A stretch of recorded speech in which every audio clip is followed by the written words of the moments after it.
Everyone, it's Tim from Your Six Tech. Today in this video, I'm going to show you how to factory reset your on streaming box 4K device with Google TV. So on the home screen here, let's go on over to settings and then scroll on down until we get to system, and then go to the right and go to where it says about.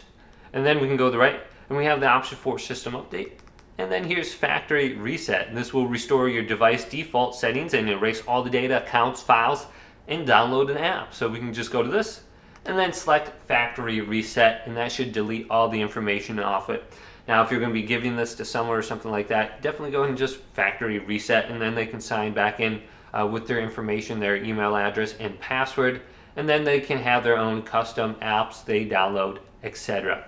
But hopefully this quick little video did indeed help you out. If it did, leave it a big thumbs up and subscribe to my channel down below for more tech out videos coming up next on Your Six Tech.